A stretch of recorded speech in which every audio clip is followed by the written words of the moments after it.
Remontez le temps et redécouvrez 20 desserts de Pâques oubliés qui agrémentaient autrefois les fêtes printanières. Ces gourmandises réunissaient les familles, mais beaucoup ont disparu. Souvenons-nous des saveurs qui nous manquent.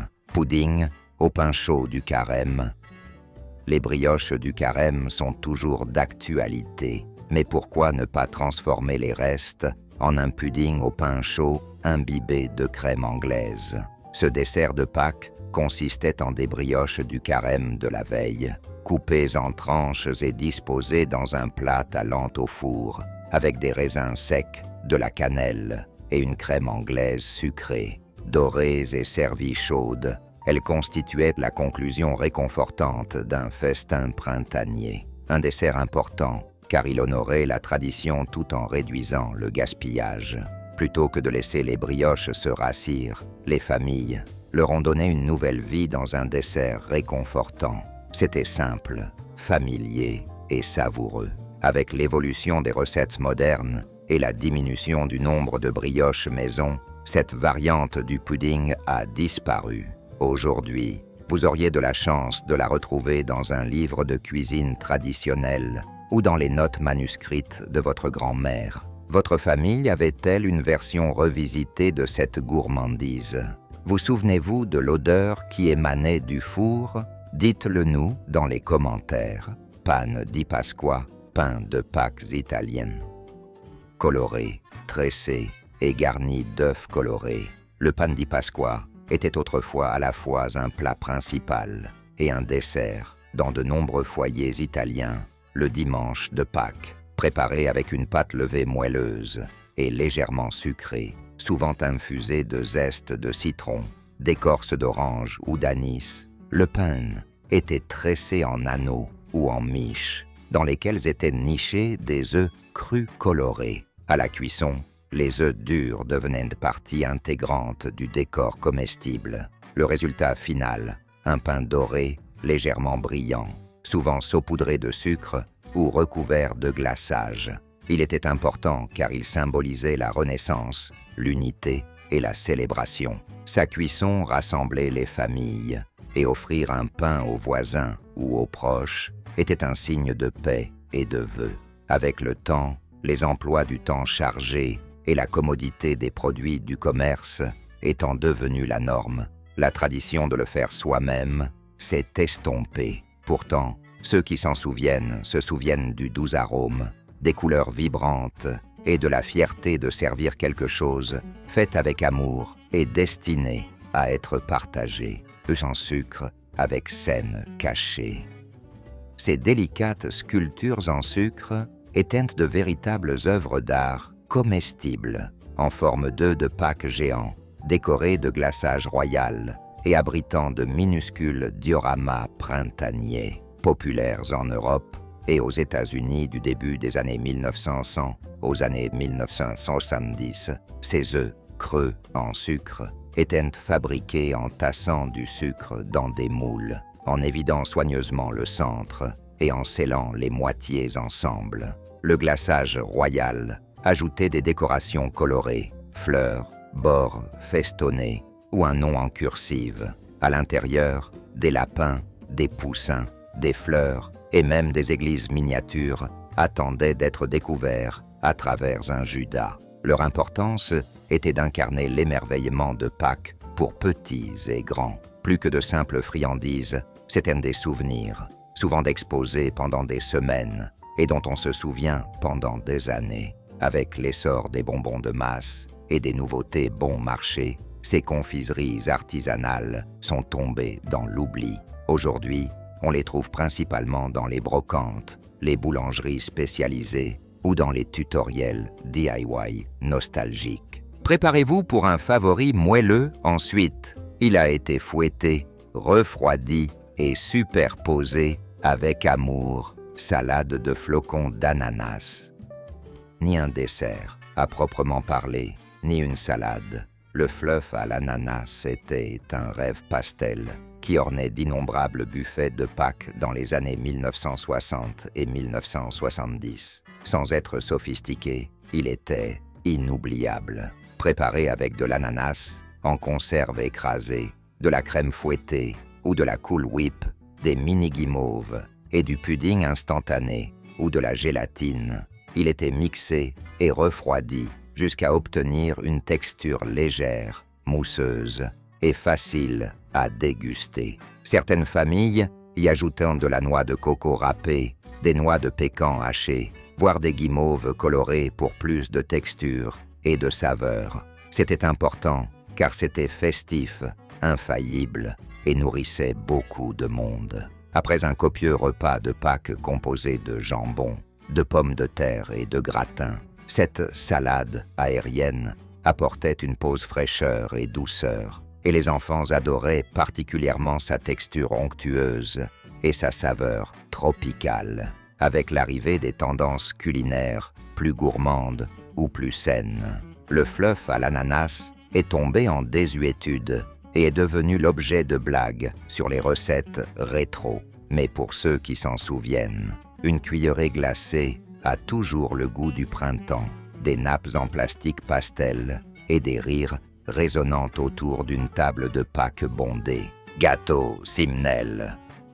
Ce dessert traditionnel britannique était autrefois un incontournable des tables de Pâques, un gâteau aux fruits épicés recouvert d'une couche de pâte d'amande et de 11 boules de pâte d'amande grillées représentant les apôtres, à l'exception de Judas. Le gâteau Simnel remonte au Moyen Âge et était à l'origine associé à la fête des mères, avant de devenir étroitement lié à Pâques. Riche en fruits secs comme des groseilles, des raisins secs et des cerises. Ce gâteau était riche, dense et souvent agrémenté d'épices réconfortantes et d'une touche de brandy. Son importance était d'allier saveur et foi. La pâte d'amande n'était pas seulement esthétique, c'était un clin d'œil visuel et comestible à l'histoire religieuse de Pâques. Elle apportait une touche symbolique à la table, accessible à tous, avec la popularité croissante des desserts plus légers et plus frais, et la perte de popularité du gâteau aux fruits. Le gâteau Simnel a discrètement disparu de nombreux menus de Pâques modernes. Pourtant, son parfum de cannelle, de muscade et d'amande ravive instantanément les souvenirs de ceux qui ont grandi avec une part servie dans de la porcelaine à fleurs, avec le thé de l'après-midi. Nids en chocolat, avec eux en gelée. Ces nids d'oiseaux comestibles étaient autrefois un favori de l'enfance, charmant, sucré et suffisamment simple pour que les petites mains puissent les créer, préparés en faisant fondre du chocolat et en le mélangeant à des nouilles Showman croustillantes ou du blé râpé. Le mélange était versé dans des moules à muffins ou façonné à la main en cercles ressemblant à des nids. Une fois refroidis et durcis, ils étaient remplis de bonbons gélifiés, d'œufs en chocolat ou d'amandes enrobées de sucre. Des mini-œufs nichés à l'intérieur pour une surprise printanière amusante. Leur importance était due au fait qu'ils allient créativité, espièglerie et gourmandise. Les enfants adoraient les façonner, les décorer et bien sûr les déguster. Ils constituaient également d'adorables centres de table pour Pâques, surtout disposés sur du papier imitation herbe ou des assiettes colorées. Avec l'évolution des desserts vers des options plus raffinées ou du commerce, ces nids simples et faits de maison ont perdu de leur attrait. Pourtant, leur facilité de préparation sans cuisson et leur charme nostalgique en font des candidats parfaits pour un retour en force, surtout dans le monde actuel du bricolage. Dévoilons maintenant une friandise espagnole pleine de traditions et de surprises. Mona de Pascua. En Catalogne et dans d'autres régions d'Espagne, le lundi de Pâques signifiait une chose, la Mona de Pascua, un gâteau festif, souvent fantaisiste, mêlant tradition et célébration. À l'origine, simple pain sucré garni d'œufs durs, la Mona était offerte par les parrains et marraines à leurs filleuls. Le nombre d'œufs symbolisait l'âge de l'enfant, un pour chaque année, ce qui en faisait à la fois un dessert et un rite de passage. Au fil du temps, la Mona a évolué vers des confiseries colorées, souvent recouvertes de crème fouettée, enrobées de chocolat ou en forme de personnages de dessins animés, de châteaux ou d'animaux. Son importance était telle qu'elle était plus qu'une simple gourmandise. C'était un geste d'amour et de continuité. Chaque gâteau était fièrement exposé avant d'être dévoré avec joie lors des déjeuners ou des pique-niques du lundi de Pâques. Aujourd'hui, la plupart des monas proviennent de boulangeries commerciales et beaucoup ont abandonné le traditionnel œuf dur au profit de décorations en chocolat plus voyantes. Pourtant, pour les générations plus âgées, recevoir une mona, surtout une fête maison, reste l'un des souvenirs de Pâques les plus doux et les plus précieux de la culture espagnole. Tarte à la crème anglaise à la rhubarbe. Acidulée, sucrée et d'un rose éclatant, la tarte à la crème anglaise à la rhubarbe était autrefois un dessert printanier très apprécié, surtout dans les foyers ruraux où la rhubarbe prospérait dans les jardins ou le long des clôtures, composée de tiges de rhubarbe croquantes et acidulées et d'une crème anglaise à la vanille onctueuse, le tout dans une croûte feuilletée maison. Cette tarte offrait un contraste parfait entre acidulé et onctueux. Souvent saupoudrée de sucre glace et servie fraîche, elle concluait le déjeuner ou le dîner de Pâques avec fraîcheur. Son importance était de célébrer la saison. La récolte précoce de la rhubarbe en faisait l'un des premiers fruits à émerger après l'hiver, symbolisant la renaissance, le renouveau et le retour de la nature, en parfaite harmonie avec les thèmes de Pâques. Au fil du temps, la rhubarbe est passée de mode, remplacée par des fruits plus faciles à trouver ou des saveurs plus populaires comme le citron et le chocolat. Les tartes à la crème anglaise ont également cédé la place à des desserts plus rapides et moins délicats. Pourtant, pour ceux qui s'en souviennent, cette première bouchée acidulée et sucrée rappelle les rassemblements de Pâques, la vaisselle vintage et la fierté d'utiliser ce qui poussait juste devant la porte de la cuisine. Tarte à la crème de noix de coco. La tarte à la crème de noix de coco régnait autrefois en maître sur les tables de dessert de Pâques. Sa croûte feuilletée, sa garniture veloutée à la crème pâtissière à la noix de coco et sa crème fouettée moelleuse en ont fait un plat apprécié des foules des années 1940 aux années 1970. Souvent garnie de flocons de noix de coco grillés et servie fraîche, elle offrait l'équilibre parfait entre gourmandise et légèreté, idéale après un copieux repas de Pâques. Certaines familles y ajoutaient de l'ananas ou un trait de rhum pour une touche tropicale. C'était important car on sentait le printemps dans l'assiette. La noix de coco symbolisait la fraîcheur et la garniture froide contrastait agréablement avec les plats chauds servis plus tôt dans la journée. Avec la montée en puissance des cheesecakes sans cuisson et des produits du commerce, la tarte à la crème de noix de coco a disparu des menus. Préparer la crème pâtissière maison prenait du temps, un luxe que moins de familles pouvaient s'offrir. Pourtant, une seule bouchée rappelle les nappes fleuries, les centres de table en bonbons et les desserts servis dans des assiettes en porcelaine. Mais notre dessert suivant n'était pas du tout servi dans une assiette, il était rangé au congélateur pour une fin surprise. Carrés au citron glacé. Ces carrés glacés au citron étaient autrefois la touche finale parfaite d'un repas de Pâques printanier, vif, acidulé et faciles à préparer à l'avance, composés d'une croûte de biscuits, grammes au beurre, d'une garniture acidulée au citron et garnie de crème fouettée ou de meringue grillée. Ils se conservaient au réfrigérateur ou au congélateur jusqu'à ce qu'ils soient fermes. Une fois pris, ils étaient découpés en petits carrés ou barres bien nettes, chacun offrant une bouchée rafraîchissante qui se démarquait des desserts plus riches. Leur importance était due à leur simplicité, leur caractère saisonnier et leur attrait pour tous. Les hôtes pouvaient les préparer plusieurs jours à l'avance, libérant ainsi du temps pour cuisiner ou recevoir. Leur saveur et acidulés, et leur texture fraîche contrastait agréablement avec les gourmandises au chocolat ou aux épices, alors que les tendances en matière de dessert évoluaient vers des gâteaux à étage décadents ou des confiseries spectaculaires. Les carrés au citron ont discrètement disparu du paysage. Pourtant, pour beaucoup, cette fraîcheur acidulée évoque de doux souvenirs de nappes fleuries, de rires et d'après-midi printaniers ensoleillés. Votre famille a-t-elle préparé des carrés au citron pour Pâques? Ou vous souvenez-vous d'un dessert qui a disparu de votre table printanière? Dites-le nous dans les commentaires. Salade de bretzels aux fraises. Ne vous laissez pas tromper par son nom.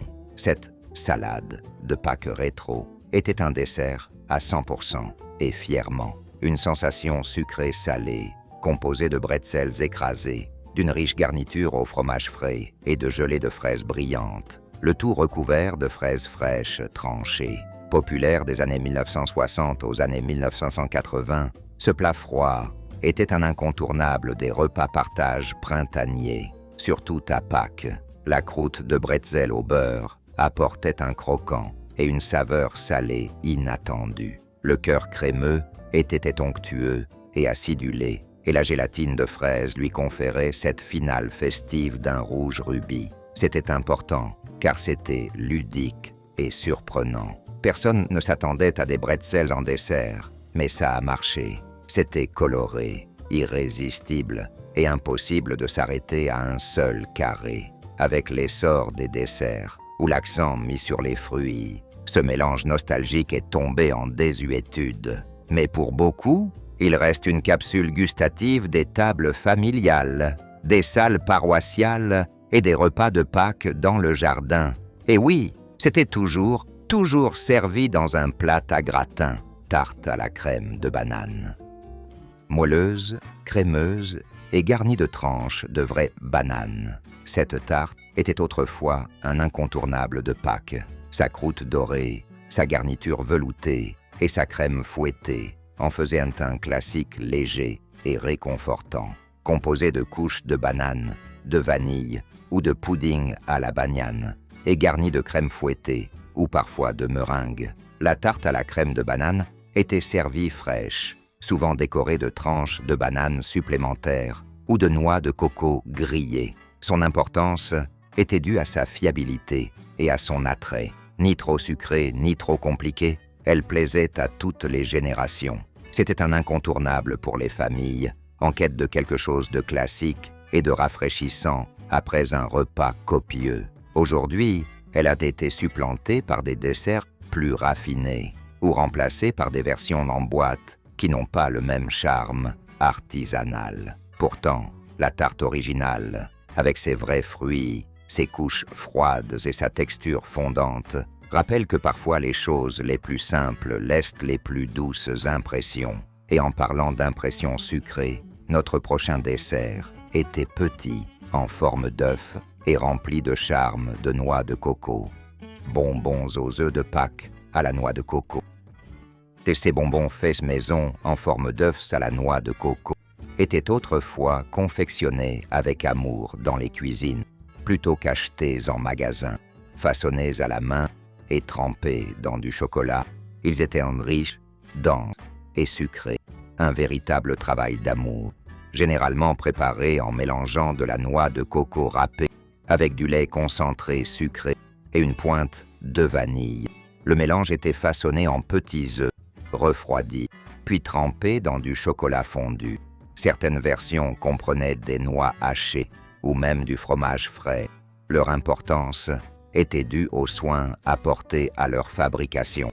Contrairement aux bonbons du commerce, il s'agissait de créations familiales, emballées dans du papier sulfurisé ou du papier aluminium et offertes à des amis, des enseignants ou glissées dans des paniers de Pâques.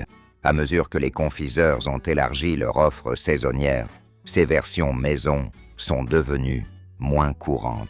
Le temps, la commodité et les goûts modernes les ont délaissées. Mais beaucoup se souviennent encore de la texture collante du façonnage, de l'impatience de les tremper dans le chocolat et de la joie de les offrir. Gâteau mousseline à l'orange. Léger comme l'air et débordant d'une vive saveur d'agrumes, le chiffon cake à l'orange était autrefois le joyau des desserts de Pâques. Sa texture moelleuse et son glaçage acidulé en faisaient un incontournable du printemps. Cuit dans un grand moule à cheminée ou à gâteau des anges, ce dessert délicat était réalisé à partir de blancs d'œufs battus, de jus d'orange frais et de zeste, pour une mie dorée et aérienne, juste ce qu'il fallait de sucré. On le finissait souvent par un filet de glaçage à l'orange ou un saupoudrage de sucre glace, laissant les agrumes s'exprimer sans trop de chichi. C'était important, car c'était un vrai rayon de soleil en dessert. Après un copieux repas de Pâques, il offrait une finale rafraîchissante, légère à l'estomac, mais riche en saveurs. Avec l'évolution des pâtisseries vers des confiseries plus denses et riches en chocolat, les chiffon cakes ont perdu de leur popularité. Leur technique délicate exigeait du temps et de l'attention que de moins en moins de pâtissiers amateurs adoptaient. Pourtant, ceux qui s'en souviennent chérissent sa saveur vive, son élégante simplicité et la joie de savourer le printemps. Desserts étagés à la gelée. La Gel-O étagée était une merveille colorée et ondulante qui régnait autrefois sur les tables de dessert de Pâques, notamment lors des grandes réunions de famille et des joyeux repas partage printaniers. Vif, rebondissant et irrésistible, il attirait toujours l'attention. Préparé en refroidissant et en empilant soigneusement des gélatines de différentes saveurs et couleurs, chaque couche devait prendre avant d'être coulée. Certaines versions incluaient de la crème fouettée ou des fruits entre les couches, ajoutant texture et surprise. Moulés dans des moules à bundes ou versés dans des cocottes en verre, le résultat final était un chef-d'œuvre vibrant et ondulant. C'était important car c'était un dessert spectaculaire que les enfants pouvaient aider à réaliser.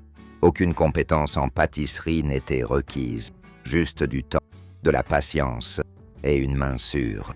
Une fois coupé, il révélait de magnifiques rayures arc-en-ciel qui ravissaient les convives de tous âges. Avec l'évolution des desserts vers des ingrédients plus naturels ou des douceurs gourmandes, les créations à base de Jell-O ont disparu. Mais leur joie, leur couleur et leur nostalgie restent inégalées. Avez-vous grandi avec un dessert à base de Jell-O étagé à Pâques ou l'avez-vous ramené dans votre famille? Faites-le nous savoir dans les commentaires. Gâteau aux carottes avec glaçage au fromage à la crème. Le gâteau aux carottes n'a pas toujours été un favori tout au long de l'année. C'était autrefois un dessert de Pâques, symbole du printemps, du renouveau et de la juste dose de gourmandise. Moelleux et chaudement épicé, il était composé de carottes râpées, d'ananas écrasés, de cannelle et parfois de noix ou de raisins secs. Le clou du spectacle, une épaisse couche de glaçage acidulé au fromage frais, souvent surmontée de pâtes d'amandes décoratives ou de carottes glacées. C'était important car il combinait réconfort et fête. Fait maison, copieux, il avait néanmoins l'air d'une gourmandise.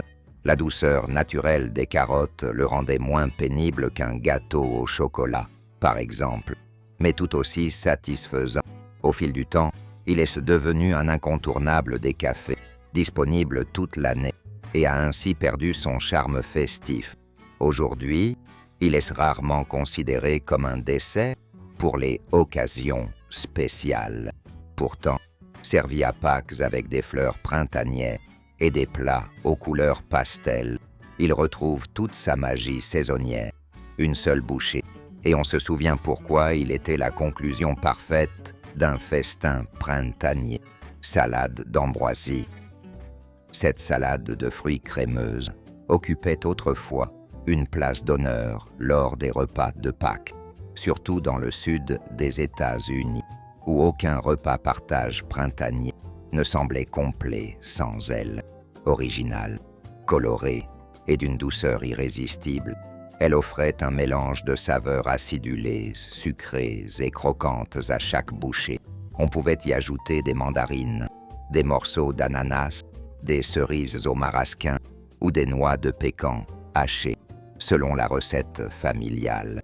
Son importance était d'être un dessert déguisé, servi avec des plats salés comme du jambon et des petits pains, simples à préparer, sans cuisson. Elle permettait de nourrir de nombreux convives.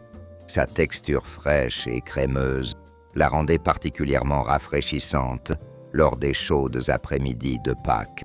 Avec l'évolution des préférences vers des options plus légères, plus fraîches et des ingrédients moins transformés, l'ambroisie a commencé à disparaître des menus printaniers.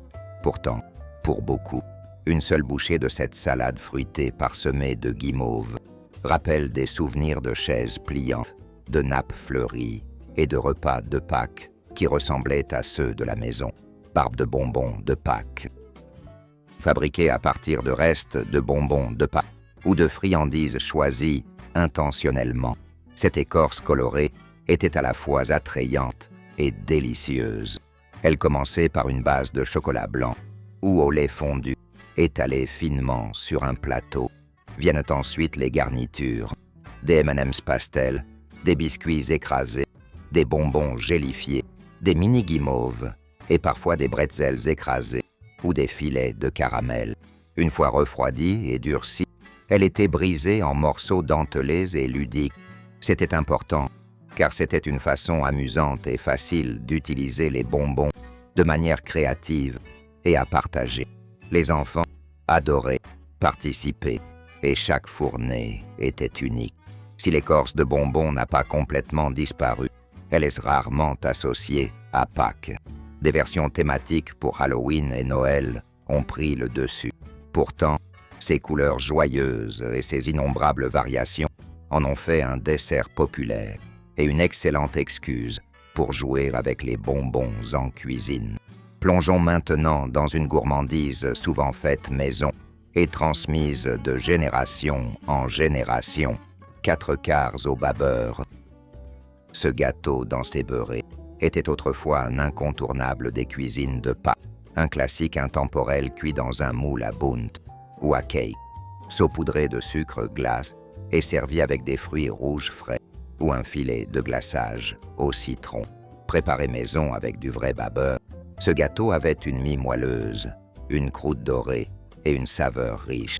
Sa simplicité faisait tout son charme, souvent servi sur des plats ornés de dentelles ou des assiettes garnies de napperons. Il apportait une élégance discrète à la table des desserts. Son importance était due à sa fiabilité et sa durabilité. Il pouvait être cuit 1 ou 2 jours à l'avance et rester tendre et savoureux. Idéal pour les brunchs de Pâques, les goûters ou les conversations autour d'un café en fin de journée. Avec la popularité croissante des préparations pour gâteaux en bois, des desserts prêts à l'emploi et des confiseries tape à l'œil, le modeste 4 quarts a commencé à disparaître des menus des fêtes. Pourtant, une bouchée, surtout garnie de crème fouettée et de fraises, peut ramener le réconfort d'un foyer rempli de rire, de chaleur et de générations réunies autour de la table de Pâques. Riz au lait aux raisins secs et à la cannelle.